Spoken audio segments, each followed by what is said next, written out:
வணக்கம். இந்த ஸ்ரீலங்கால வந்து இந்த கொலம்போ சிட்டி ப்ராஜெக்ட் அப்படின்னு ஒரு சைனாவோட ஒரு பார்ட்னர்ஷிப் வச்சுட்டு அந்த ஒரு பில்லை கூட பார்லிமெண்ட்ல பாஸ் பண்ணியிருக்காங்க. இது ஒரு இந்தியாவுக்கு அகெயின்ஸ்டான பில் அப்படின்னு வந்துட்டு கூட நிறைய பேரால பார்க்கப்படுது. இதால வந்து இம்பாக்ட் எப்படி இருக்கும், ஸ்ரீலங்கன் தமிழ்ஸ்க்கு எப்படி இருக்கும், இந்தியாவோட செக்யூரிட்டிக்கு எப்படி இம்பாக்ட் இருக்கும், இதை பத்தி நம்ம கேட்டு தெரிஞ்சுக்க மேஜர் மதன்குமார் சார் நம்மளோட இணைஞ்சிருக்காரு. நல்லா இருக்கீங்களா சார்? நல்லா இருக்கேன் சார், கடவுள் புண்ணியம் நல்லா இருக்கேன் சார். இந்த கொலம்போ சிட்டி ப்ராஜெக்ட் அந்த அதோட சம்பந்தப்பட்ட பில் வந்துட்டு ஃபியூ டேஸ் பேக் வந்து பார்லிமெண்ட்ல பாஸ் பண்ணாங்க. ஸோ இதோட பின்னணி இது வந்துட்டு இந்தியாவுக்கு அகெயின்ஸ்டா இருக்கக்கூடிய ஒரு சைனாவோட டாமினன்ஸ் இந்த இந்தியன் ஓஷன் ரீஜியன்ல வந்துட்டு அவங்களோட டாமினன்ஸ் இன்க்ரீஸ் பண்ணக்கூடிய பில் அப்படின்னு சொல்றாங்க. இதை பத்தின இதோட பின்னணி என்ன சார்? இதை பத்தின உங்களோட பார்வை என்ன சார்? சார், இதோட வழக்கம் போல் நம்ம ஹிஸ்டரியை ரெஃபர் பண்ணி ஆகணும். அதுக்கு இந்த ப்ராஜெக்டை வந்து அவங்க எப்போ ஸ்ரீலங்கா முதல்ல முன்னெடுத்தாங்க அப்படின்னா 2002 அவங்களோட அப்ப இருந்த பிரதம மந்திரி அவங்களோட விஷன் டாக்குமெண்ட்ல இது இருந்துச்சு. ஸ்ரீலங்கா வந்து ஒரு மிகப்பெரிய ஒரு போர்ட் சிட்டியா உருவாக்கணும், துபாய் சிங்கப்பூர் அளவுக்கு அது ஒரு பெரிய சிட்டியா உருவாக்கணும்னு இருந்துச்சு. பட் 2002 இருந்து அந்த ஈழப்போர் அப்படின்றது தொடர்ந்து நடந்ததுனால எந்த நாடும் வந்து அங்க இன்வெஸ்ட் பண்றதுக்கு முன் வரல. 2009 அப்புறம் ஈழப்போர் முடிஞ்சதுக்கு அப்புறம் ராஜபக்சே அவர்கள் வந்து ஒரு பெரும் மெஜாரிட்டியோட திரும்ப வர. அப்ப வரும்போது அவங்களோட அலைன்மெண்ட், அதாவது ராஜாங்க ரீதியா அவங்களோட லொகேஷன் பாத்தீங்கன்னா ஸ்ரீலங்கா வந்து ஒரு பக்கம் இந்தியா அப்படின்ற ஒரு மிகப்பெரிய நாடு, இன்னொரு பக்கம் பாத்தீங்கன்னா சவுத் ஈஸ்ட் ஏஷியன் நேஷன்ஸ், அதுக்கப்புறம் வந்து சைனா அப்படின்ற ஒரு மிகப்பெரிய நாடு. இது ரெண்டுத்துக்கு நடுவில் ஒரு சின்ன புள்ளி தான் வந்து ஸ்ரீலங்கா. ஸோ அவங்க அந்த 2010 to 14 அப்படி பாத்தீங்கன்னா நம்மளோட என்கேஜ்மெண்ட், அதாவது ராஜாங்க ரீதியா நீங்க எப்ப ஒரு என்கேஜ் பண்றீங்க அப்படின்ற ஒரு இதுல வந்து இந்தியா வந்து ஒரு பெரிய லெவல்ல மூவ் பண்ணல. அப்ப இருந்த கவர்மெண்ட் இன்டர்னல் இஷ்யூஸ் ஜாஸ்தியா இருந்ததுனால வந்து அவங்க வந்து பெரிய லெவல்ல ஃபோக்கஸ் பண்ணி ஒரு பெரிய லெவல்ல அப்படின்னு சொல்றத விட ஒரு அந்த என்கேஜ்மெண்ட் பண்றது, அந்த பேச்சுவார்த்தை தொடர்ந்து பேச்சுவார்த்தை நடத்தி ஏதாவது ஒரு மூவ் வந்து அதை பெருசா பண்ண முடியல அவங்களால. அப்ப 2014 வந்து இந்த ப்ராஜெக்டை வந்து அபிஷியலா ராஜபக்சே அவர்கள் வந்து அனௌன்ஸ் பண்றாங்க. சைனாவோட பிரசிடென்ட்டும் ஸ்ரீலங்கன் பிரசிடென்ட்டும் சேர்ந்து அபிஷியலா அனௌன்ஸ் பண்றாங்க, இந்த மாதிரி போர்ட் சிட்டியை டெவலப் பண்றோம், அது வந்து ஒரு சைனா ஸ்ரீலங்கா ஜாயிண்ட் வெஞ்சர், இதை நாங்க ஒரு மிகப்பெரிய லெவலில் எடுத்து வரோம்னு சொல்லிட்டு 2014 அப்ப வந்து இவங்க ஸ்டார்ட் பண்ணிட்டாங்க அந்த ப்ராஜெக்டை. அதுக்கப்புறம் 2017 வந்து அந்த ப்ராஜெக்ட் நிக்குது. அது ஏன் நிக்குது அப்படின்னு பாத்தீங்கன்னா அந்த சமூக ஆர்வலர்கள் பிளஸ் அந்த இவங்க வந்து ஒரு இது எடுத்தாங்க, இல்ல இது வந்து மெரைன் லைஃப் அப்படின்னு சொல்லக்கூடிய கடல் வாழ் உயிரினங்களை அழிச்சிடும் அப்படின்னு சொல்லி அதை நிறுத்தினாங்க போர்ட்டுக்கெல்லாம் போய். அதுக்கப்புறம் அந்த ஒரு வருஷம் வந்து அதோட தாக்குதல் எந்த அளவுக்கு இருக்கும் அந்த அசஸ்மெண்ட் அப்படின்னு சொல்லக்கூடிய என்விரான்மெண்டல் அசஸ்மெண்ட் பண்ணி முடிக்கிறதுக்கு 1 year ஆயிடுச்சு அவங்களுக்கு.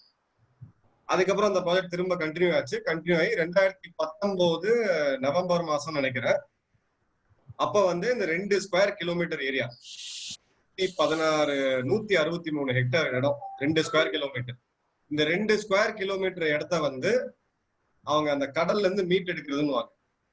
கடல்ல இருக்கிற மண்ணை வந்து உங்களுக்கு எடுத்து ட்ரெச் பண்ணி கொண்டு வந்து சமப்படுத்தி அந்த தண்ணியை கம்மி பண்ணி அந்த இடத்த ரீக்ளைன் பண்ணுவாங்க. எல்லா தீவுகள் இருக்க நாடுகளும் இப்படிதான் பண்ணுவாங்க.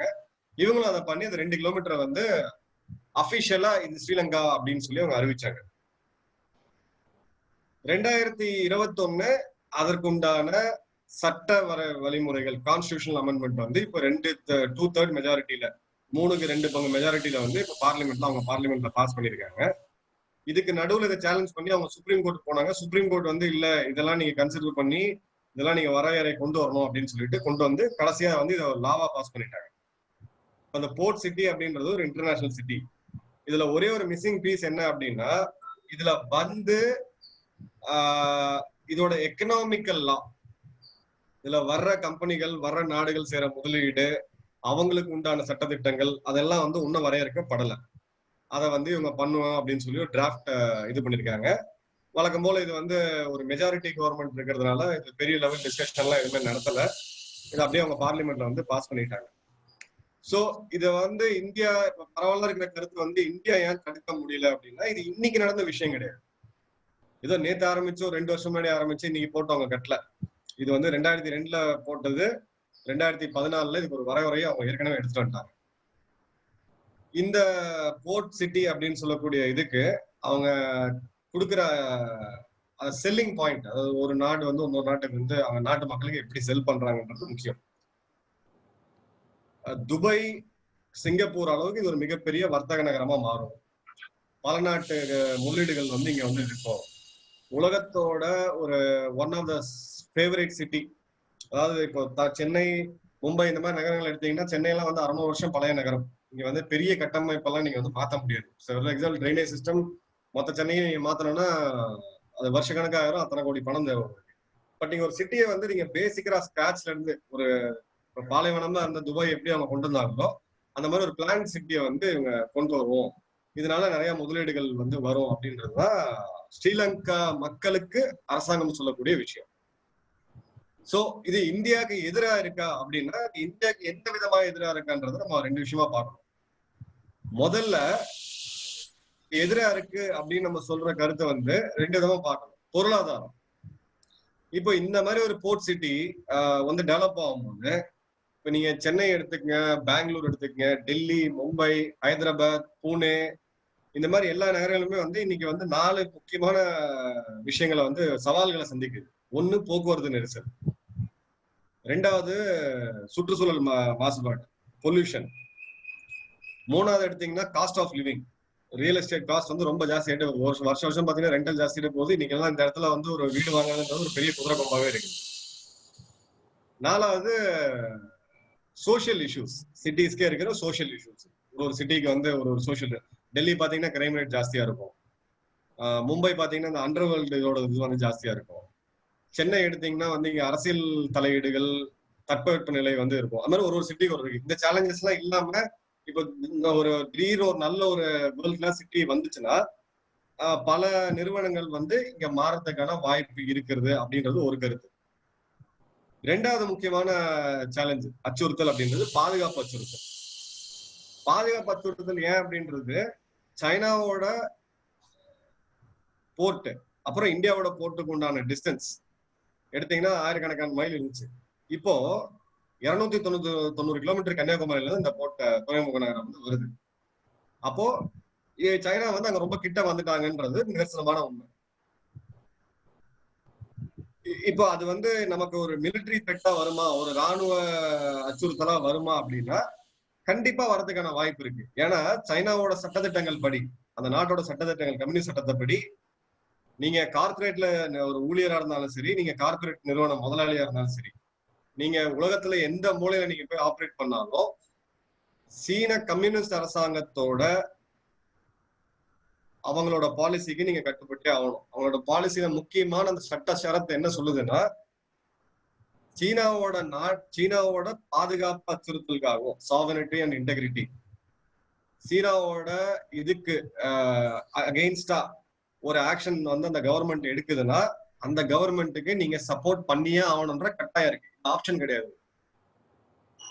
அது சைனால மட்டும் இல்ல, சைனால இருந்து உலகத்துல இருக்க எந்த நாடா இருந்தாலும் சிம்பிளா அவங்களுக்கு புரியுற மாதிரி சொல்லணும்னா, நீங்க ஒரு சீனர், நீங்க ஒரு சீன நிறுவனத்துல வேலை பாக்குறீங்க, இந்த போர்ட்ல வந்து இந்த போர்ட் சிட்டில வந்து நீங்க வேலை பாக்குறீங்க ஏதோ ஒரு கம்பெனிக்காக. இப்ப சீன அரசாங்கம் வந்து உங்களுக்கு சொல்லுது, கம்யூனிஸ்ட் அரசாங்கம் வந்து உங்களுக்கு சொல்லுது, நீங்க வந்து இந்த நீங்க உதவ பார்க்கணும், இதெல்லாம் நீங்க பண்ணணும் அப்படின்னு சொல்லிச்சுன்னா, சாய் வந்து உங்களுக்கு ஆப்ஷன் கிடையாது. நான் பண்ண மாட்டேன்னு சொல்றது உங்களுக்கு ஆப்ஷன் கிடையாது. நீங்க பண்ணியே ஆகணும். நீங்க பண்ணலன்னா உங்களை வந்து அந்த சட்டத்துல வந்து கடுமையான தண்டனைகள் இருக்கு. சோ இது ஒரு பாதுகாப்பு அச்சுறுத்தலா போறதுக்கான வாய்ப்பு. பாதுகாப்பு 2 விதமா பிரிங்க. ஒண்ணு வந்து உளவு பாக்குறது, ஸ்பைங். தமிழ்நாட்டு கிட்ட அவங்க வந்து இது பண்ணும்போது பல விதமான விஷயங்களை வந்து, கிளர்ச்சிகளை வந்து இங்க குறிப்பா தமிழகத்துல வந்து அவங்களால பண்ண முடியும், நிச்சயமா பண்ண முடியும். இன்னொன்னு வந்து ஒரு ஃபுல் ஃபிளெஜ்டு மிலிட்டரி அஃபென்சிவ். நாளைக்கு அந்த துறைமுகத்தை, அந்த போர்ட் சிட்டியை, அந்த துறைமுகத்தை ஒரு ராணுவ தளமா மாற்றத்துக்கு வாய்ப்பு இருக்கானா? இருக்கு. ஸ்ரீலங்காவோட சட்டத்திட்டங்கள் இன்னைக்கு அதுக்கு வந்து பர்மிஷன் கொடுக்குமானா? கண்டிப்பா கிடையாது. ஏன்னா அந்த போர்ட் சிட்டி அப்படின்றது ஒரு இன்டர்நேஷனல் சிட்டி, ஒரு இன்டர்நேஷனல் லாஸ் எல்லாமே வந்து அப்ளிகபிள் ஆகும். ஸ்ரீலங்காவோட லோக்கல் லாஸ் அப்ளிகபிள் ஆகாது. ஆனா லா அண்ட் ஆர்டர் அப்படின்னு சொல்லக்கூடிய முக்கியமான விஷயம், 2வது அது ஸ்ரீலங்காவோட நாடு தான், அந்த ஸ்ரீலங்காவோட பகுதி தான் அப்படின்றத ஸ்ரீலங்கா வந்து ஒரு உறுதியா ஒரு அந்த கான்ஸ்டியூஷன் அமெண்ட் பண்ணிருக்காங்க. அந்த வந்து லேண்டை வந்து லீஸ் கொடுக்குறாங்க. ஆனா லேண்டோட ஓனர் வந்து ஸ்ரீலங்கா தான். ஸோ அதோட அந்த லேண்டை வந்து நாளைக்கு அவங்க வந்து ஒரு ஒரு சீன கப்பல் வந்து நிக்குது, ஒரு ஒரு ராணுவ இது வந்து ஒரு ஒரு அணு ஆயுத கப்பல் வந்து நிக்குது அப்படின்னா அது வந்து நம்ம ஸ்ரீலங்கா கொடுத்ததான் எடுத்துக்க முடியுமோ இல்லையா, இது வந்து இல்லைன்னு சொல்லி நம்ம எடுத்துக்க முடியாது. அதை ஸ்ரீலங்கா மறுக்கவே முடியாது, ஏன்னா வந்து அவங்களோட இது. ஸோ அந்த மாதிரி பிரச்சனைகள், அந்த மாதிரி சவால்கள் வரதுக்கு வாய்ப்பு இருக்காங்க. கண்டிப்பா இப்ப கிடையாது, ஆனா ஃபியூச்சர்ல வரதுக்கான வாய்ப்பு இருக்கு. Okay sir, okay sir. இப்போ தமிழ்நாடுக்கு குறிப்பா இதோட த்ரெட் வந்துட்டு நீங்க வந்து சொல்றீங்க. ஸோ எந்த மாதிரி எந்த விதங்களான த்ரெட், மிலிட்ரி த்ரெட்ஸ் வந்து எப்படிலாம் வரலாம் தமிழ்நாட்டுக்கு, அண்ட் அதுக்கு ஒரு கவுண்டர் மெஷர்ஸ் வந்து இந்தியன் கவர்மெண்ட் எடுக்கணும் அப்படின்னா வந்துட்டு எப்படி சார் எடுக்கலாம்? நீங்க மிலிட்ரி ஆங்கிள் பாத்தீங்கன்னா சாய், ஒரு ஒரு தீவு அப்படின்றது ஒரு நாட்டோட ஒரு முக்கியமான அசெட், அதோட ஒரு மிக முக்கியமான சொத்து. ஏன் அப்படின்னு பாத்தீங்கன்னா ராணுவ பார்வை, மிலிட்ரி பார்வையில ஒரு ஸ்ட்ராட்டஜிக்கா நீங்க பாத்தீங்கன்னா ஒரு தீவும் வந்து எனக்கு ஒரு ஏர்கிராஃப்ட் கேரியர். ஒரு தீவு எனக்கு இருக்கு, ஒரு 2 கிலோமீட்டர் தீவு எனக்கு ஸ்ட்ரெச் 3 கிலோமீட்டர் கிடைக்குதுன்னா நான் ஒரு ரன்வே போட்டு என்னோட ராணுவ விமானங்களுக்காக என்னால யூஸ் பண்ண முடியும். சரிங்களா? இப்ப அந்த தீவு இல்லாத நாடு என்ன பண்ணும்? தீவு இல்லாத நாடு போய் அந்த போர்க்கப்பலை தாங்கி வர பெரிய கப்பல் நீங்க பார்த்திருப்பீங்க, விக்ரமாதித்யா இருக்கு, இது இருக்கு. இதுக்கு வந்து கிட்டத்தட்ட 5 லட்சம் கோடி செலவு பண்ணும். ஒரு நாள்ல பண்ண முடியாது, 10 வருஷம் ப்ராஜெக்ட், 10 to 15 வருஷம் ப்ராஜெக்ட். சோ நீங்க ஒரு தீவு உங்களுக்கு இருக்குன்னா அவ்வளவு பணம் உங்களுக்கு மிச்சமாவது. நீங்க குயிக்கா போயிட்டு ரன்வே போட்டு அதை வந்து ஒரு ராணுவ தளமா வந்து ஒரு கடற்படை ராணுவ தளமாவோ இல்ல விமான தளமாவோ உங்களால மாற்ற முடியும். அதனாலதான் வந்து அந்தமான் நிக்கோபார் நமக்கு மிக முக்கியமான விஷயம். இந்த லட்சத்தீவு சுத்தி நடக்கிற பிரச்சனைக்கு ஒன்னாவது முக்கியமான ரீசன் இதுதான். அங்க இருக்க தீவுகள் நமக்கு வந்து ஒரு மிக முக்கியமான ஒரு விஷயம். இந்தியாவுக்கு வந்து இறைவனே ஒரு கடவுளே கொடுத்த ஒரு வரப்பிரசாதம். இந்த 2 தீபகற்பத்தோட 2 இதுலயும் பாத்தீங்கன்னா 2 அழகான தீவுகள் இருக்கு. அந்த தீவுகளோட முக்கியத்துவம் வந்து நான் சொன்னதான் உங்களுக்கு ராணுவ தளமா அமையும். சோ இவங்க வந்து அதை ராணுவ தளமா நாளைக்கு அமைக்கிறதுக்கான வாய்ப்புகள் இருக்கு. ஏற்கனவே ஒரு ஏர்போர்ட் ஒண்ணு கட்டியிருக்காங்க. அந்த ஏர்போர்ட்ல வந்து 10 லட்சம் பேர் ஒரு வருஷத்துக்கு வர மாதிரி அது ஒரு மிகப்பெரிய இன்வெஸ்ட்மெண்ட்ல அவங்க கட்டினாங்க. கட்டிட்டு இன்னைக்கு வந்து அதுவும் சைனா தான் பணம் கொடுத்தாங்க, சைனீஸ் இன்வெஸ்ட்மெண்ட் தான் அது. இன்னைக்கு வருஷத்துக்கு 4000 பேர் தான் வந்து இறங்குறாங்க. ஒரு டிஃபென்ட் ஏர்போர்ட், அது அவ்வளவு ஒரு ஃபுல் பிளேஸ் ஃபெசிலிட்டி இருக்கு. அதை நாளைக்கு மிலிட்டரி பேஸா மாத்துறதுக்கான வாய்ப்புகள் நிச்சயமா இருக்கு, நம்ம இல்லைன்னு சொல்லவே முடியாது. மிலிட்டரி பேஸா அதை மாத்தும் போது ஸ்ரீலங்கால இருந்து ஒரு சீன போர் கப்பல், ஒரு போர் விமானம் வந்து அங்க இருந்து டேக் ஆஃப் ஆகுறாங்கன்னு வைங்க, எண்ணி 4ல இருந்து 5 நிமிஷத்துக்குள்ள தமிழ்நாட்டுக்கு மேல இருக்க முடியும். தமிழ்நாட்டோட வான் பரப்புல அவங்க இருக்க முடியும். 5 நிமிஷம் போதும். அது இந்தியாவோட வான் எல்லைக்குள்ள வர்றதுக்கு 3 நிமிஷம் போதும். சோ அந்த அச்சுறுத்தல் வந்து நம்ம கண்டிப்பா இருக்கு. இப்ப நீங்க கேட்ட அடுத்த கேள்வி, இதுக்கு இந்தியா என்ன செய்யுது? சோ இந்தியாவுக்கு வந்து நம்மளோட ட்ரை சர்வீசஸ் கமாண்ட், அந்தமான் நிக்கோபார்ல ஒரு கமாண்ட் ஒன்று இருக்கு. தரைப்படை, விமானப்படை, கப்பற்படை 3 சேர்ந்து இயங்குற ஒரு மிகப்பெரிய ஒரு பேஸ் ஒன்று இருக்கு. 2வது, நான் லாஸ்ட் இயர் சொல்லியிருந்தேன், தஞ்சாவூர்ல நமக்கு ஒரு ஏர்பேஸ் இருக்கு. தஞ்சாவூர் ஏர்பேஸ் இருக்கு, நம்ம கோயம்புத்தூர் சூலூர்ல ஒரு ஏர்பேஸ் இருக்கு நமக்கு. இதை தவிர விசாகப்பட்டினத்துல ஒரு நேவல் பேஸ் இருக்கு. இது எல்லாமே இந்த மாதிரி ஒரு விஷயம் நாளைக்கு ஒரு ஸ்ரீலங்கா நாளைக்கு ஒரு அச்சுறுத்தலா போனா என்ன ஆகும், பங்களாதேஷ் நமக்கு எதிராக ஒரு அச்சுறுத்தலா போனா என்ன ஆகும் அப்படின்றத கணக்கு வச்சுதான் இந்த இந்த நடவடிக்கைகள் நம்ம எடுத்திருக்கோம். சோ அவங்க வந்து ஒரு ஒரு ஒரு ஒரு ஒரு இமேஜினரியா ஒரு சினாரியோ சொல்றேன் உங்களுக்கு, கற்பனையா ஒரு விஷயம் சொல்றேன். நாளைக்கு தமிழ்நாட்டு மேல ஒரு விமானத்தை வந்து அவங்க ஏவுறாங்க அப்படின்னு ஒரு விஷயம் வச்சுக்குவோம். அப்ப வந்து நமக்கு வந்து இதை தடுக்கிறதுக்கு நமக்கு வந்து ஒரு ஃபுல் ஸ்குவாடன், ஒரு மிகப்பெரிய ஒரு விமான தளம் வந்து தஞ்சாவூர்ல இருக்கு. அதோட மிக மிக முக்கியமான வேலை தான். சீன கப்பல் எது வந்து இந்திய பெருங்கடலுக்கு உள்ள வந்தாலும், நம்மளோட ஃப்ரீ வாட்டர்ஸும் சரி, நம்மளோட பவுண்டரியும் சரி, இது 2க்குள்ள உள்ள வந்தாலும் அதை வந்து ஸ்கிராம்பிள் பண்ணி அதை தடுக்கிறதுக்கு இந்த விமானங்கள் வந்து தஞ்சாவூர்ல இருந்து சூலூர்ல இருந்து கிளம்பி போச்சுன்னா 10 நிமிஷத்துல வந்து அந்த கப்பலுக்கு தலைக்கு மேல நிற்கும். ஸோ நமக்கும் ஈக்குவலா அதுக்கு வந்து ஒரு கவுண்டர் மெஷர் இருக்கு. நம்ம அதை வந்து இதுவே பண்ண முடியாது. 2வது, இந்தியாவுக்கு இருக்கிற ஒரு அட்வான்டேஜ் சைனாக்கு இல்லாத அட்வான்டேஜ் என்னன்னு பாத்தீங்கன்னா, அவங்களோட மொத்த கப்பல் போக்குவரத்தும் நீங்க அப்படியே அரேபியன் சி துபாயில இருந்து கீழே வந்தீங்கன்னா தாண்டி அந்த மலாக்கா ஸ்ட்ரெயிட்னு ஒரு சின்ன ஒரு குறுகுன ஒரு இது இருக்கு. அது மூலியமா தான் வந்து ஸ்ரீலங்கா அவங்க வந்து சைனா வந்து அவங்க உள்ள கப்பல் எல்லாம் உள்ள போய் ஆகும், போக்குவரத்து கப்பல்லாம். இந்தியா நினைச்சாங்கன்னா தடுக்க முடியும். இந்தியா தடுக்கிற பட்சத்துல அதற்கு ஒரு ஒரு வினை நடத்தணும், எதிர்த்தாக்குதல் நடத்தணும் அப்படின்ற இதுக்கு வந்து இது வரைக்கும் அவங்க இல்லாம இருந்துச்சு. இப்ப ஸ்ரீலங்கா நாளைக்கு முழு அடிமையா போச்சுன்னா அதற்கு உண்டான இது அங்க இருக்கு. சோ இதை கண்டு இன்னைக்கு நம்ம அஞ்ச தேவை கிடையாது.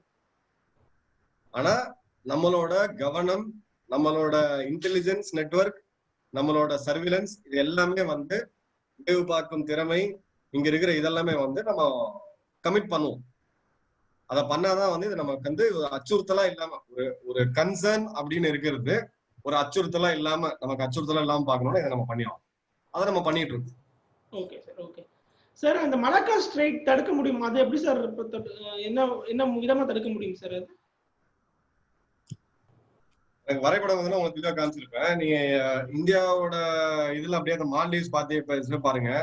இந்த கப்பல் வந்து இப்படியே கீழே வந்து இறங்கி இந்த ரூட் வந்து இப்படி போயிட்டு அந்த இந்தோனேஷியாக்குள்ள ஒரு இடத்துல போகும். அந்த இந்தோனேஷியாக்குள்ள போறது மலாக்கா ஸ்ட்ரெயிட் வந்து ஒரு சின்ன ஒரு இடம், சூயஸ் கால்வாய் மாதிரி அது ஒரு இடம். அது அதுக்குள்ள போய் தான் சைனாக்குள்ள எல்லாம் போக முடியும். சோ இந்திய பெருங்கடல்ல நம்மளோட கன்னியாகுமரி எடுத்துக்கங்க. கன்னியாகுமரியில இருந்து அப்படியே ஒரு கீழே ஒரு நேரம் லைன் போட்டுருக்கு. அந்த பெருங்கடலோட கண்ட்ரோல், அதோட ரைட்ஸ் வந்து நம்ம கிட்ட இருக்கு. நாளைக்கு அங்க ஒரு 5 போர்க்கப்பல் போய் நின்றுச்சுன்னா, பிளாக்கேட் பண்ணாங்கன்னா அந்த கப்பலை தாண்டி போக முடியாது. சைனாவோட சப்ளை லைன்ஸ் கட் ஆயிடும். சைனாவோட வர்த்தக சப்ளை லைன்ஸ், ஆயில், எண்ணெய் அவங்க பெரிய அளவுல இறக்குமதி பண்றாங்க. ஆயில் இதெல்லாம் வந்து கட் பண்றதுக்கு ஒரு மிகப்பெரிய இதை தாண்டி வரவே முடியாது. இந்த கப்பல் மேல, இந்திய கப்பல் மேல தாக்குதல் நடத்தணும் அப்படின்னா, சைனால இருந்து அவங்க வந்து வரணும், வந்து ஒரு கப்பல் தாக்குதல் நடத்தணும்னா, ஒரு விமானம் தாக்குதல் நடத்தணும், அது அவ்வளவு ஈஸியா முடியாது. ஏன்னா அந்த 2000 மைல் தாண்டி வரணும் அவங்க. அதே மாதிரி அவங்க கப்பல் வந்து தாக்குதல் நடத்தணும் அப்படின்னா, அந்த கப்பலுக்கு எரிபொருள் நிரப்புறதுக்கு இன்னொரு பெரிய 3-4 டேங்கர் தேவை கடல்ல. ஏன்னா நம்ம கிட்ட நிலம் இருக்கு, அவங்க கிட்ட இது நீர் தான் இருக்கு. நம்ம இங்க குயிக்கா போக முடியும், நம்ம ரிலீஸ் பண்ண முடியும், அவங்களால பண்ண முடியாது. அது ஸ்ரீலங்கா சைனாக்கு வந்து நல்லாவே தெரியும். அந்த ஒரே ஒரு காரணத்துக்காக நாளைக்கு ஏதாவது ஒரு சண்டை வந்து இந்தியா நமக்கு தடுத்துட்டாங்கன்னா என்ன ஆகும் நாடு அப்படின்றதுக்காக அவங்களோட கச்சா எண்ணெயோட ஆயில் ரிசர்வ் பெரிய பெரிய கோடிக்கணக்கான லிட்டரை வந்து அவங்க சேர்த்து வச்சிருக்காங்க. 2 மாசம் தாங்குற அளவுக்கு சேர்த்து வச்சிருக்காங்க. இன்னொன்னு, அந்த பிரிக் அண்ட் பெல்ட் அண்ட் ரோடு இனிஷியேட்டிவ்ல அவங்க உள் பக்கமா ரோடு போட்டே போறாங்க. ரஷ்யாவெல்லாம் கிராஸ் பண்ணி ஒரு ரயில்வே லைன், அப்படியே இந்த பக்கம் பாத்தீங்கன்னா பலுச்சிஸ்தான் வந்து பாகிஸ்தான்ல இருந்து அந்த லைன் அவங்க எதுக்கு பில்ட் பண்றாங்கன்னா, கடல் சார்ந்த சப்ளை லைன், இந்த கடல் சார்ந்த வர்த்தகத்தை கம்மி பண்ணிட்டு இது போறதா நமக்கு சேஃப்ன்றது அவங்களோட லாங் டேர்ம் பிளான். அதை நோக்கிதான் வந்து சைனா போயிட்டு இருக்கு. 3வது, இந்தியாவை எதிர்க்க சமாளிக்கிறது வேற. அவங்களால இன்னைக்கு நம்மள சமாளிக்க முடியும், நம்மளால அவங்க சமாளிக்க முடியும். இந்தியாவை எதிர்க்க வேணும் கடல்ல அப்படின்னா அவங்களுக்கு ஒரு பெரிய கடற்படை தேவை. அதனாலதான் வந்து கோடிக்கணக்கான பணத்தை அவங்களோட தரைப்படையை கம்மி பண்ணிட்டாங்க. பிஎல்ஏவோட ஃபைட்டிங் ஃபோர்ஸை கம்மி பண்ணிட்டு அவங்களோட இன்வெஸ்ட்மெண்ட் எல்லாம் வந்து இன்னைக்கு வந்து அவங்க நேவி, சைனீஸ் நேவில வந்து பிஎல்ஏ நேவில கொண்டு போய் இன்வெஸ்ட் பண்றாங்க. இன்னைக்கு தேதிக்கு இன்னொரு 5 வருஷத்துல பாத்தீங்கன்னா அமெரிக்காவும் தாண்டி சைனாவோட கடற்படை தான் வந்து உலகத்திலேயே மிகப்பெரிய கடற்படையா இருக்கு. ஓகே சார், அவங்க கடற்படையில இன்வெஸ்ட் பண்றாங்கன்னு நீங்க சொன்னீங்க. நம்மளோட கடற்படை அதுக்கு எப்படி சார் ஈக்குவலான எப்படி சார் இருக்கு இந்தியாவோட நேவி? இல்ல, நம்மளோட கடற்படையோட இன்வெஸ்ட்மெண்ட் வந்து இன்னைக்கு நம்ம சேலஞ்ச் தான், ஒத்துக்கிட்டே ஆகும். நீங்க டிஃபென்ஸ் பட்ஜெட் ஓவராலா பாத்தீங்கன்னா, இப்ப இந்த கல்வான் வேலியில நடந்த இஷ்யூல ஒரு வகையில பாத்தீங்கன்னா சைனா ஒரு அட்வான்டேஜ் எடுத்திருக்காங்க. என்னன்னா, நிலத்தை பிடிச்ச அட்வான்டேஜ் எடுக்குன்னு சொல்லல, நம்மளோட போர்சஸ், அதாவது டிஃபென்ஸ் பட்ஜெட்ன்றது ஒரு 10 ரூபா கணக்கு வச்சுங்க. அந்த 10 ரூபாய் நீங்க எங்க செலவு பண்றீங்கன்றதுதான் விஷயம். இந்த மாதிரி ஒரு கல்வான் மாதிரி ஒரு விஷயம் நடக்கும்போது இந்தியாவோட மொத்த போக்கஸும், நம்மளோட மொத்த போக்கஸும் வந்து அங்கதான் இருக்கும். நீங்க எங்க நெருப்பு எரியுதோ அங்கதான் போய் அணைக்க ட்ரை பண்ணுவீங்க. சோ உங்களோட அந்த 10 ரூபான்றது வந்து மேக்சிமம் போய் அங்க கமிட் ஆயிடுது. சோ லேண்ட்ல வந்து நம்மள கமிட் பண்ணி வச்சிட்டாங்கன்னா நம்ம வந்து கடற்படை வந்து மாடர்னைஸ் பண்ண முடியாது. கடற்படை வந்து இப்ப ஆர்மியில ஒரு ரைபிள் எடுக்கிறீங்க அப்படின்னா $80 இன்னைக்கு வந்து ஒரு AK-47, நீங்க லட்சக்கணக்கான துப்பாக்கியை வந்து வாங்கலாம். ஆனா ஒரு கப்பலை நீங்க மாடர்னைஸ் பண்ணமோ இல்ல ஒரு விமானத்தை நீங்க வாங்கணும்னா அதுக்கு வந்து கோடிக்கணக்கான பணம் தேவை. சோ அது வந்து இன்னைக்கு நமக்கு சேலஞ்சா தான் இருக்கு. ஆனா நம்ம என்ன பண்றோம் அப்படின்னா, அவங்க போய் வந்து அவங்க 10 கப்பல் வாங்குறாங்க, நம்ம 10 கப்பல் வாங்கணும்ன்றது வந்து நடக்காத விஷயம், அது தேவையும் இல்லை. நம்மளோட த்ரெட் அனாலிசிஸ் என்ன, எங்க நம்மளுக்கு பிரச்சனை வரும். ஸ்ரீலங்கா கிட்ட நம்ம கிட்ட பிரச்சனை வரும், நம்ம கிட்ட அப்ப இருக்கிற ஒரு வரப்பிரசாதம் என்ன, அந்தமான் நிக்கோபார். சோ டார்கெட்டடா பாயிண்டடா சில விஷயங்கள் வந்து நம்ம பண்ணிட்டு இருக்கோம்.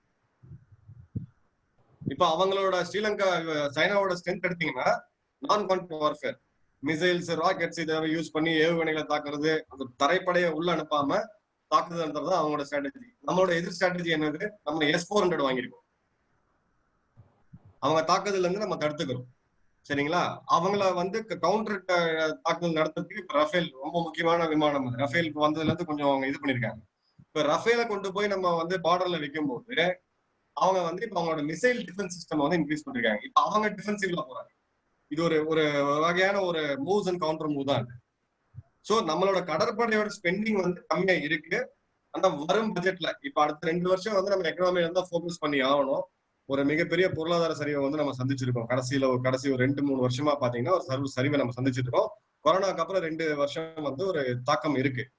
இதை தாண்டி இந்த பட்ஜெட் எல்லாம் நம்ம வந்து திரும்ப கரெக்டா நம்ம லைனுக்கு கொண்டு வந்து, ரெண்டாவது இந்த ஆத்ம நிர்பார் அப்படின்னு சொல்லக்கூடிய எல்லாத்தையுமே நம்ம இம்போர்ட் பண்ணிட்டு இருக்கோம். இங்க கப்பல்ல இருக்கிற லட்சக்கணக்கான உதிரி பாகங்கள்ல வந்து நிறைய விஷயத்த நம்ம இங்கேயே செய்ய முடியும். இது ஒரு லாங் டேர்ம் ப்ராஜெக்டா எடுத்து நம்ம போயிட்டு இருக்கோம். சோ இதுலயும் வந்து கொஞ்சம் கொஞ்சமா நம்ம மேட்ச் பண்ணுவோம்.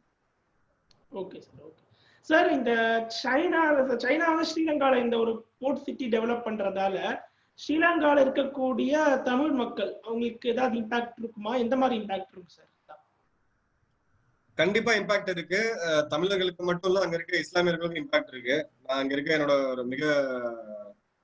என்னோட க்ளோஸ் ஃப்ரெண்ட் ஒரு இஸ்லாமிய நண்பர் ஒருத்தர் இருக்காரு, அவர்கிட்ட நான் பேசிட்டு இருந்தேன். அவர் அங்க அரசியல்வாதி தான். அவரு, நான் பேர் எடுக்க விரும்பல. அவரு அங்க ஒரு இன்டர்வியூ எனக்கு ஃபார்வர்ட் பண்ணியிருந்தாரு. அதுல என்ன சொல்றாருன்னா, இது வந்து இந்த போர்ட் சிட்டி அப்படின்றது வடக்குக்கும் கிழக்குக்கும் நடுவுல இருக்கு. இது ஒரு துண்டா ஒரு பெரிய ஒரு எக்கனாமி சொன்னா வருது. வடக்குலயும் தமிழர்கள் வாழ்றாங்க, கிழக்குலயும் தமிழர்கள் வாழ்றாங்க. இது நடுவில் ஒரு பிரிட்ஜ் மாதிரி, நடுவில் ஒரு சுவர் மாதிரி வந்துருச்சு. கரெக்டுங்களா? அப்போ வடக்குல போக்கஸ் பண்ணக்கூடிய எக்கனாமிக் டெவலப்மெண்ட் அது நடக்காது.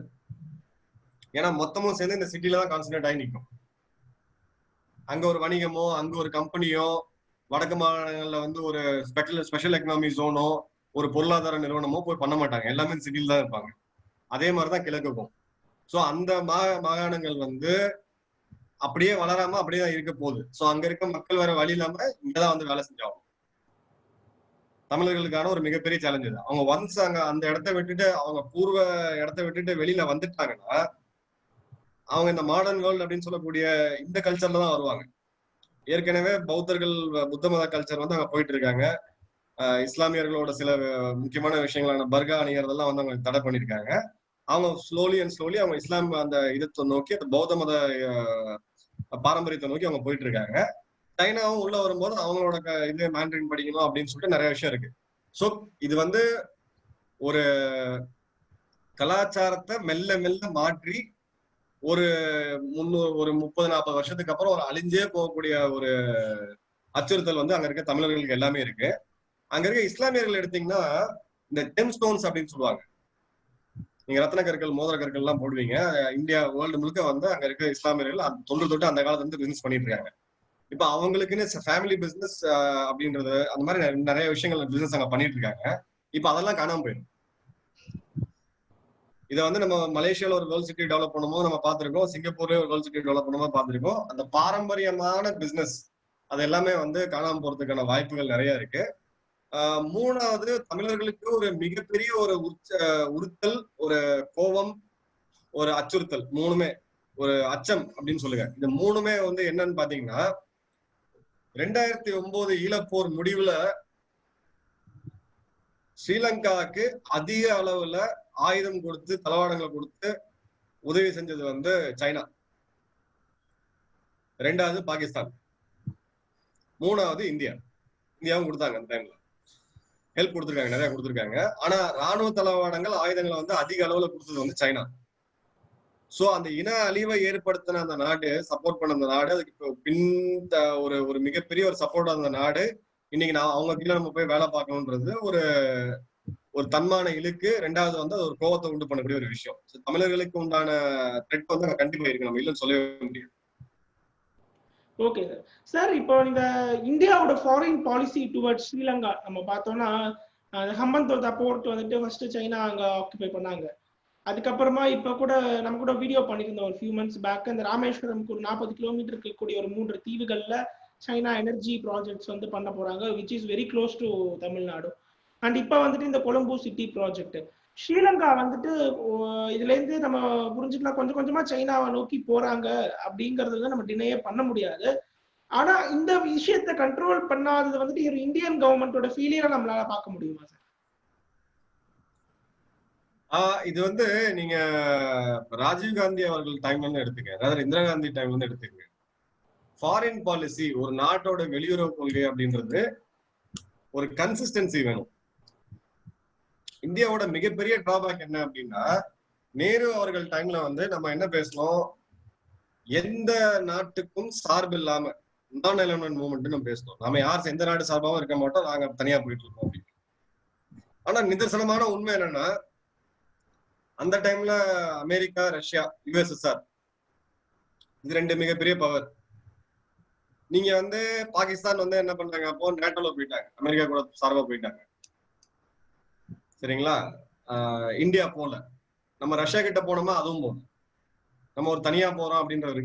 சோ இந்த தனியா போறணும் அப்படி நீங்க போனோம் அப்படின்றது வந்து இன்னைக்கு வந்து ஒரு ஒரு ஒரு ஒரு சாய்ஸே கிடையாது, அது ஒரு வாய்ப்பா கிடையாது. ஓகே, நான் இப்படி போலாமா அப்படி போலாமான்ட்டு ஓரளவுக்கு வந்து நீங்க ஒரு அலையன்ஸ்ல போய் தான் ஆகணும். ஓரளவுக்கு வந்து நீங்க ஒரு அலையன்ஸ்ல போய் தான் ஆகணும். போனாதான் உங்களுக்கு வந்து அட்லீஸ்ட் ஒரு ஸ்ட்ராட்டஜிக்கலா எதிரிக்கு எதிரி நண்பன், இந்த எதிரி என்ன தாக்க வரும்போது, இப்ப நாட்டோல இருக்கிற நாடுகள் என்ன சொல்றாங்க, நாட்டோ நாடுகளை வந்து இருக்கிற நாட்டோல உறுப்பினராக இருக்க எந்த நாட்டு மேலையும் ஒரு தாக்குதல் நடந்தா மிச்சம் இருக்கிற அத்தனை நாட்டோ நாடும் சண்டை போடுறது அன்னைக்கு எழுதி வச்ச ஒப்பந்தம் இன்னைக்கு அவங்க ஃபாலோ பண்றாங்க. நம்ம கிட்ட அந்த மாதிரி வந்து ஒரு அலையன்ஸ் இல்ல. இது நம்ம குறை சொல்ல முடியாது, அந்த டைம்ல அவங்க ஒரு ஏதோ ஒரு இதுல பண்ணிருக்கலாம். இங்க வந்து பிரதமர்கள் மாற மாற, ஒரு கவர்மெண்ட் மாற மாற அந்த பாலிசின்றது ஒரு மாதிரி போயிட்டு இருந்துச்சு. இப்ப இந்திரா காந்தி அவர்கள் இருக்கும்போது கிளியரா வந்து அவங்க வந்து ஆன்டி கொலம்போ ஸ்டாண்ட் எடுத்தாங்க, எல்டிடிக்கு சப்போர்ட் பண்ணாங்க, சரிங்களா? அப்போ வந்து இதே பிரச்சனை அன்னைக்கு வந்துச்சு. திரிகோணமலையில ஒரு ரேடார் சர்வேலன்ஸ் பேஸ் வந்து யூஎஸ் செட் பண்ண போறாங்கன்னு ஒரு ஒப்பந்தம் போட்டாங்க ஸ்ரீலங்கால. இந்த ஒப்பந்தம் மெமரண்டம் ஆஃப் அண்டர்ஸ்டாண்டிங் போடும்போது அங்க வந்து ஈழத்தமிழர் பிரச்சனையை வந்து இந்தியா பெரிய லெவல்ல, இந்திரா காந்தி அவர்கள் பெரிய லெவல்ல கையெடுத்து அது வந்து ஒரு பெரிய மூமெண்டா போச்சு. அப்புறம் அதை கேன்சல் பண்ணிட்டாங்க. அதுக்கப்புறம் வந்து ராஜீவ்காந்தி வர்றாரு. ராஜீவ்காந்தி டைம்ல ஒரு டோட்டலாவே கன்ஃபியூஷனா போயிருச்சு. அதாவது ரா அப்படின்ற உளவமைப்பு டீட்டெயில்குள்ள போல, பட் அந்த உளவு அமைப்பு வந்து அவங்க ஒரு விதமா ஒர்க் பண்ணி, நாம வந்து இந்தியன் பீஸ்டிக் போர்ஸ்ன்னு சொல்லி நம்ம ராணுவத்தை அனுப்பிச்சு வச்சோம். ராணுவத்துக்கு ஒரு கிளியரா ஒரு டைரக்ஷன் கிடையாது, என்ன பண்ணணும் என்ன விஷயம், நீங்க என்ன இதுக்காக போனீங்கன்ற ஒரு இது வந்து அரசியல் தலைமை வந்து சொல்லவே இல்லை. அது ஒரு இதுவாகி பிரேமதாசா அந்த டைம்ல வந்துட்டு இல்ல நீங்க திரும்ப போங்கன்னு சொல்லிட்டு பிரேமதாசாவும் பிரபாகரனும் ஒரு ஒப்பந்தம் போட்டுட்டு நிறைய உள்கூத்து நிறைய நடந்துச்சு. நம்மள வந்து ஃபாரின் பாலிசி வந்து கன்சிஸ்டன்டாவே இல்லை. அதுக்கப்புறம் வந்து நரசிம்மராவ் அவர்கள் வந்தாங்க, 2-3 மைனாரிட்டி கவர்மெண்ட்ஸ் வந்துச்சு. அப்புறம் வாஜ்பாய் அவர்கள் வந்தாங்க. வாஜ்பாய் அவர்கள் டைம்ல கொஞ்சம் ரீபில்ட் பண்ணாங்க. ஜார்ஜ் பெர்னாண்டஸ் டிஃபென்ஸ் மினிஸ்டரா இருக்கும்போது அவர் கொஞ்சம் முன்ன எடுத்து ஒரு இது பண்ணிட்டு போனாரு. அப்புறம் திரும்ப காங்கிரஸ் கவர்மெண்ட் வந்தாங்க. காங்கிரஸ் கவர்மெண்ட் வந்து யூபிஏ ரோல் எல்லா உலகத்துக்கே தெரியும் அவங்க என்ன பண்ணாங்கன்னு. திரும்ப மோடி அரசாங்கம் வருது ஒரு 7 வருஷமா, இவங்க ஸ்லோவா பில்ட் பண்ணிட்டு இருக்காங்க. ஸோ நீங்க ராஜாங்க ரீதியா இது ஒரு தோல்வியா அப்படின்னு கேட்டா, இந்தியா ஓரளவுக்கு வந்து இதை நம்ம சரியா ஹேண்டில் பண்ணலன்றது என்னோட கருத்து. இது ஒரு அரசாங்கத்தை நம்ம பாயிண்ட் அவுட் பண்ணி இந்த அரசாங்கம் பண்ணிச்சு அப்படின்னு சொல்ல முடியாது, அந்த அரசாங்கம் பண்ணிச்சுன்னு சொல்ல முடியாது. ஓவராலா நமக்கு வந்து ஒரு ஃபாரின் பாலிசி வந்து மாறாத ஃபாரின் பாலிசி வேணும். காலத்துக்கு ஏற்ப சில ஃபைன் டியூனிங் நடக்கும். ஆனா வந்து நீங்க ஒரு நாள் நீங்க இந்த பக்கம் ஒரு நாள் அந்த பக்கம் அப்படி சப்போர்ட் பண்ணிட்டு நீங்க ஒரு ஃபாரின் பாலிசி வச்சுக்க முடியாது. வெளியுறவு கொள்கைன்றது ஒரு தூர சம்பந்தப்பட்ட டைம், அது டைம் சம்பந்தப்பட்ட விஷயம். அதை வந்து நீங்க இன்னைக்கு இன்வெஸ்ட் பண்ணீங்கன்னா தான் அங்க போயிட்டு அது என்ன ஆகும். ஹம்பன் தோத்தா நீங்க கேக்குறீங்க, ஹம்பன் தோத்தா போட்டு நம்ம எடுத்திருந்தாலும் அது நமக்கு நஷ்டம் தான். ஹம்பன் தோட்டா போட்டு வந்து சைனா கன்ஸ்ட்ரக்ஷன் தான் பண்ணாங்க, பார்ட்னர்ஷிப் இருந்தாங்க. அப்புறம் ஏன் வந்து ஸ்ரீலங்கா வந்து சைனா கிட்ட கொடுத்தாங்க? ஏன்னா அந்த கடனை திரும்ப கட்டவே முடியாது. அப்ப சைனா எடுத்துக்கிட்டாங்க. சைனா எடுத்து இப்ப அந்த சைனாக்கு எடுத்து அவங்க பண்ண இன்வெஸ்ட்மெண்ட்டுக்கு அங்க வருமானம் வருதா? அதுவும் கிடையாது. ஆனா சைனா தாக்கு பிடிக்க முடியாது. அந்த அளவுக்கு கோடிக்கணக்கான பணம் வந்து அவங்க ரிசர்வ் வச்சிருக்காங்க. இந்தியா பண்ண முடியாது. நல்லா புரிஞ்சுக்கங்க. அந்த போர்ட்னா இருக்கு, அந்த போர்ட் அவங்க விட்டு அவ்வளவு பணம் இங்க போய் செலவு பண்ணும். அதை வந்து நம்ம இந்தியாவுக்குள்ள செலவு பண்ணோம்னா இங்க இருக்கிற வேலை வாய்ப்பு இன்க்ரீஸ் ஆகும். இங்க இருக்கிற எக்கனாமி, அந்த எக்கனாமி சுழற்சி, பணம் இங்கே சுழண்டுட்டே இருக்கும் போது நம்மளோட எக்கனாமி மேல போகும். அது நம்மளை பொறுத்த வரைக்கும் ஒரு டெட் இன்வெஸ்ட்மெண்ட் தான். ஆனா இத ராணுவ ரீதியா வந்து அதை பண்ணாம விட்டு நம்ம போய் அப்படி கட்டி எதிரி வந்து தாக்கு போய் பண்ணிக்கிட்டாங்க அப்படின்ற கருத்தையும் நம்ம பார்க்கணும்.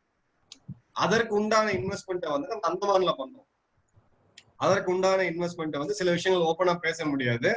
ஸ்ரீலங்காவோட அரசியல்ல இந்தியாவோட பங்கு இன்டைரக்டா அதிகமா இருக்கு. அதுல டீட்டெயில போக வேண்டாம். அந்த மாதிரி சில விஷயங்கள் வந்து நம்ம ராஜாங்க ரீதியில எடுத்து பண்ணிட்டு இருக்கோம். இது வந்து சைனா, ஸ்ரீலங்கா ஒரு குட்டி நாடு சைனாக்கு அடிமையா போயிருமானா கண்டிப்பா இன்னைக்கு இல்லாம இன்னைக்கா ஒரு நாள் போய் தான் ஆகணும். அவங்க அன்னைக்கே பணத்தை வாங்கினா அவங்களால திரும்ப கொடுக்க முடியாது. சின்ன நாடு அவங்களால திரும்ப கொடுக்க முடியாது. இன்னைக்கு அவங்க வாங்கின பணத்தை அடுத்த 5 தலைமுறை வந்து அவங்க நான் சொல்றது 5 தலைமுறைக்கு வந்து அவங்க வருஷத்துக்கு 15% ஜிடிபில க்ரோ பண்ணி அவங்க பாசிட்டிவ் பட்ஜெட் இது பண்ணா கூட அன்னைக்கு அவங்களால கட்ட முடியாது.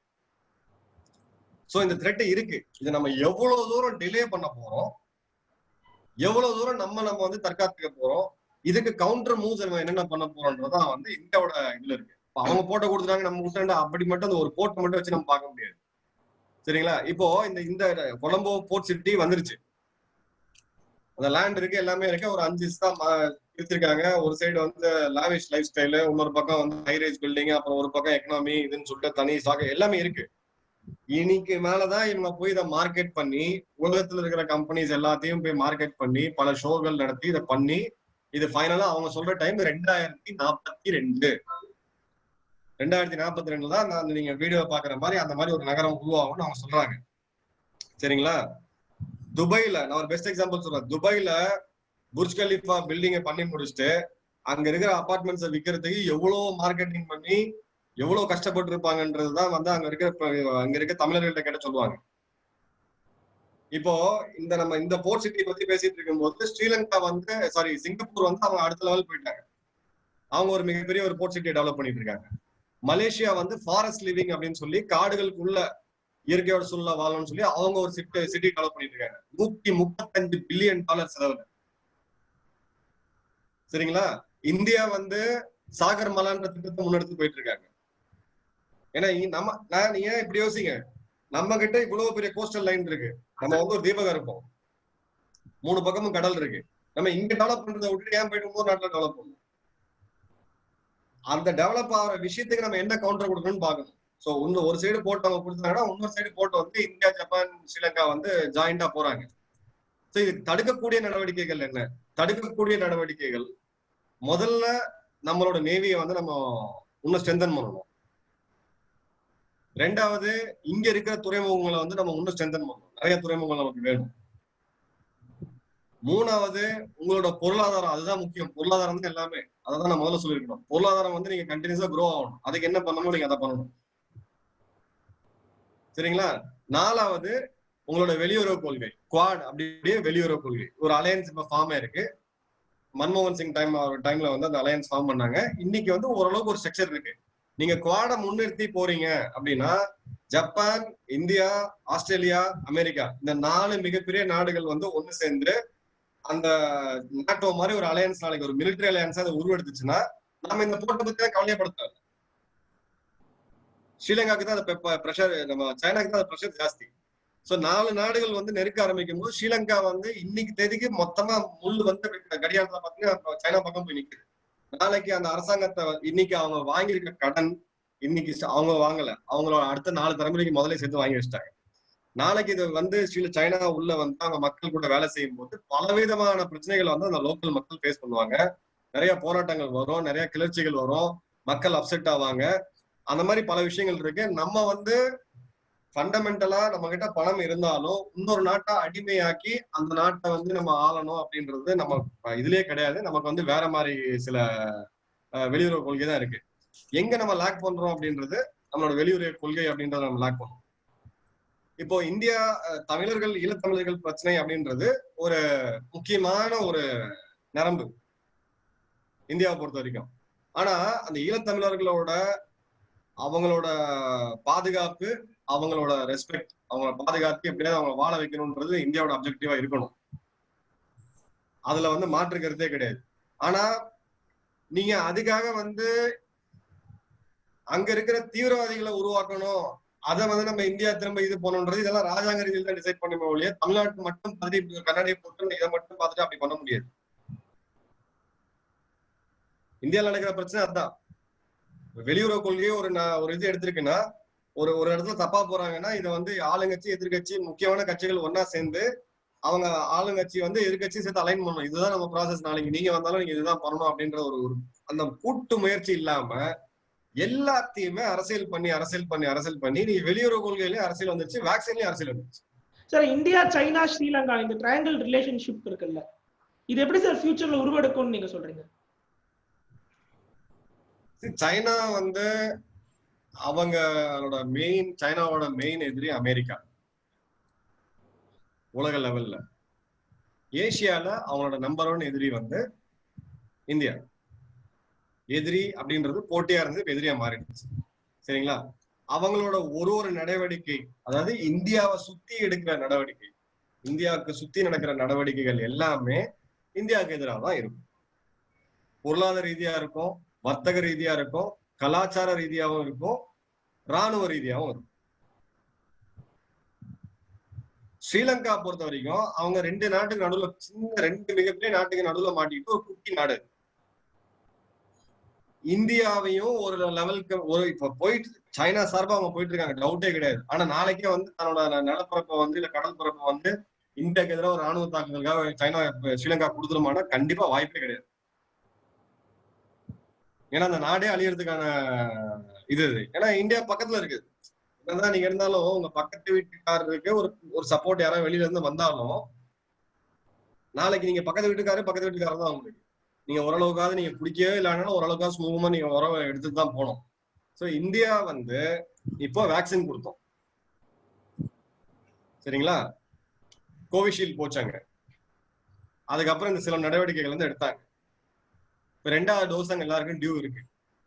இப்ப இந்தியா கொஞ்சம் முரண்டை பிடிச்சி தடுத்துச்சிருக்காங்க. கோவிஷீல்டு போல.